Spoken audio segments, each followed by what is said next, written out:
The Rugby Championship returns next weekend with another two blockbuster fixtures. I've spoken about it already on the channel over the last few weeks. It is set up so perfectly, and the best of the best is what it has billed as, and you can see why so far this year, can't you? We've had an unbelievable couple of rounds, and what is still in store for us? Could we end up getting perhaps the best Rugby Championship we've ever seen? Possibly. It's a definite possibility. Welcome back to the channel. So I'll look ahead to next weekend in this video, speak about all four nations, a few ins and outs in terms of team selection, and just kind of look at the state of play. So have your say in the comments section. What do you think is going to happen from here on out? It's pretty fascinating for all four nations with what we've seen so far. They've had a week's rest to prepare for the next block of fixtures. So have your say in the comments. Like the video and subscribe to the channel. And I'm doing it slightly differently in this video. If you regularly watch videos, you may well notice. So give me some feedback. Let me know. Hope you enjoy it. And we'll get into it. But Australia, Argentina, New Zealand, South Africa this weekend. And as I say, it's billed as the best of the best. And you can understand why. Because look at that table. New Zealand are top, Australia are second, South Africa third, Argentina fourth. But they've all played two. They've all won one. They've all lost one.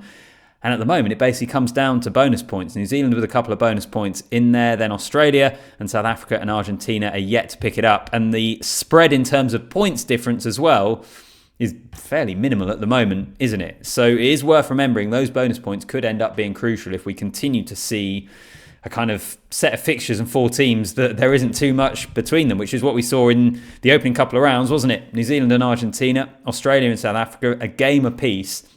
It is just set up beautifully at the moment. So really, really looking forward to what the next couple of weekends have in store, in particular next weekend. And in terms of team selection, I'll start off with the Springboks because there are question marks over them. I think for perhaps the first time under Erasmus, there are kind of real questions and concerns about some of those performance elements that the team is displaying. They've just looked clunky. They've been knocking the ball on. It hasn't been convincing at all. Even that victory over Australia, I think all Springbok supporters would agree with that. So what was he going to do in terms of his squad? I don't think it's a huge shock that he is sticking with the tried and tested. There are some ins, there are some outs, but it's pretty minimal from Erasmus, which I think totally makes sense. They were never going to go for wholesale changes. And actually, South Africa are so good at rotating their squad that it's not like there's a whole load of guys that have never been involved before that may all of a sudden be involved now, because everyone gets give and goes. A few players pick up a caps here. They often rotate the team anyway between matches. We've seen that over the last few years in the last World Cup cycle as well. So it's still the bulk of players that they know who know this environment, understand the expectations on them. It is simply about them delivering on those expectations and finding that improved performance. In terms of a bit more detail, I guess, and some notable ins and outs, Kurtley Arendse and Edwill van der Merwe are both out, injured, which means Makazole Mapimpi, who has been more than involved before, he is in this squad that is travelling to New Zealand. Cobus Wiese, who has been part of the squad, he is on standby, whatever that means. So he could well come out if there's an injury or whatever it looks like. Basically, we're looking at a Springbok squad that is still very, very settled, which goes back to what I was just mentioning. Can they find an improved performance? We know this squad and this group of players are capable of more. Can they find it? And let's be honest, they're going to need to, aren't they? You're going to need to when you're heading to New Zealand, Eden Park, that All Blacks record. The All Blacks haven't been perfect by any stretch, and looking at quite a lot of the New Zealand media over the last week or so, the reaction to that Argentina defeat hasn't exactly been good, but I think on their day, New Zealand are still excellent and can beat anyone. We know the same is true for the Springboks, but they're going to have to be a hell of a lot better than we have seen them in the first couple of rounds. I'll get on to the All Blacks in just a moment. I wanted to mention the Aussies, given that they've just been playing the Springboks. They have had a torrid time with injuries. Now, there is some good news. There's some bad news as well. Because ins Tom Liner, Alan Alatoa, Pete Samu's back. Harry Potter has returned from his hamstring injury, which is good because hamstring injuries can keep you out a hell of a lot longer than that. Filippo Daugunu has been called in as well because of some of those players on the right-hand side there that have been ruled out. In Tom Wright, Ben Donaldson, Dylan Peach, Will Skelton, Langy Gleeson. Those are some big names. And when it goes along with Noah Lolosio, the Wallabies have had some serious injuries to contend with this season already, which is par for the course for international rugby and top-level rugby to a degree. I think they must be looking at that injury list and thinking, gee, can we catch a break here? The Will Skelton one in particular is basically because he has to go back to La Rochelle. He has to go back to his club team in France, which I know is, the rules around them picking players in France, and they've played around with it. They had the Guiteau law. I mean, it's such a shame for Australia that. I get it. He's contracted to La Rochelle, who are going to be paying him bucket loads of cash, and they're going to say, come back over because we got a French season, a top 14 season to be kicking off. But I think, given how important Will Skelton is to Australia, we've seen that this year, haven't we? Like, he wasn't quite fully match ready for the Lions tour. He got better and better throughout that 3-match series. He has been pivotal to how well and how impressive they've been performing in South Africa. I think he is a real loss. It's going to put other pressure, I suppose, on other players in that team. Lange Gleeson is another one of those physical guys that it's why it's a real shame that he's on that list on the right-hand side. But we're going to see like a Lucan Salakai-Lotto, who a lot of people were calling for after his performances in the warm-up games, the tour games against the Lions. Really good, physical, combative second row. We're going to see more of him because someone needs to step up here for Australia. And to be fair to the Wallabies, their players have been stepping up. Like, for all the challenges that have been posed to them this year, they have been stepping up. They've been proving people wrong. And I think that's going to continue to have to be the case over these next couple of games, because they're playing an Argentina team that they could win both those games, Australia.